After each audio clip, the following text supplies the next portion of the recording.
मिळत आहेत, काय पहिली प्रतिक्रिया? नाही, आता राष्ट्रवादी काँग्रेस ने तो निर्णय घेतला आणि जर त्यांचा निर्णय तसा असेल आणि सुनेत्राताईंचा निर्णय त्यांनी केला असेल तर तो स्वागतार्ह आहे. शेवटी तो पक्षाचा निर्णय त्यांनी केला करणं अपेक्षित होतं आणि लोकांच्या भावनेचा आदर करत तो निर्णय झाला असावा. आणि शेवटी आज मुख्यमंत्री महोदयांनी त्याच्यावर स्पष्टीकरण दिलेलं आहे की जो काही निर्णय राष्ट्रवादी काँग्रेस घेईल त्याला भारतीय जनता पार्टी आणि शिवसेना एक महायुती म्हणून पाठिंबा राहील. शरद पवारांनी असं सांगितलंय की हा निर्णय एवढ्या घाईत का झालाय मला माहीत नाही.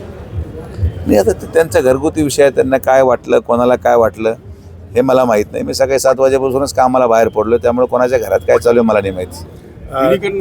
दोन्ही पक्ष विलिनीकरणाचा देखील चर्चा आहे राष्ट्रवादी, कसं बघतो? हे पहा की ते 2 पक्षांचा विषय आहे. आमचं त्या पक्षामध्ये तसंही काही सहभाग नाही. आम्ही भारतीय जनता पार्टीचे पदाधिकारी आहोत. भारतीय जनता पार्टीचा पदाधिकारी या नात्याने दुसऱ्या पक्षामध्ये आपण लुडबुड करणं संयुक्तिक नाही. त्यांनी विलिनीकरण करावं, वेगळं लढावं, त्यांनी चिन्ह घ्यावं नाही घ्यावं, त्यांनी त्यांचा नेता कोण करावं हा त्यांचा पूर्णपणे प्रश्न आहे. महायुती ही स्थिर आहे. महायुतीमध्ये माननीय मुख्यमंत्री फडणवीस साहेबांचं नेतृत्व आहे. त्या नेतृत्वामध्ये सगळे निर्णय घेतले जातात. जर एकदा फडणवीस साहेबांनी निर्णय घेतलेला असावा, कारण की जरी शपथविधी होत असेल तर त्याच्यामध्ये 100% माननीय मुख्यमंत्री महोदयांची सहमती असल्याशिवाय तो होऊ शकत नाही. आणि आमचे नेते मुख्यमंत्री महोदय हमारे जर बॉस ने बोला सब ठीक है, सॉलिज वेल. अजितदादा नेहमी तरुणांना प्रोत्साहन देताना बघायला मिळाले. तुमच्या देखील काही आठवणी आहेत का? काय चर्चा भेटल्यानंतर? मला असं वाटतं की एवढ्या सक्षम आणि स्पष्ट वक्ता राजकारणामध्ये आजच्या मितीला उपलब्ध नाही. राजकारण ज्या धोरणाला मी मानतो की स्पष्टपणे बोललं गेलं पाहिजे, लोकांना खोट्या आश्वासनं नाही दिले पाहिजेत. अजितदादा त्यामधलं एक व्यक्तिमत्व होते.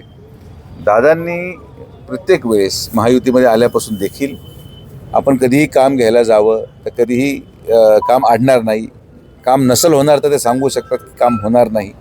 तर महाराष्ट्राने असा एक नेता गमावला जे राजकारणामध्ये काळाची गरज होती, स्पष्ट वक्तेपणा.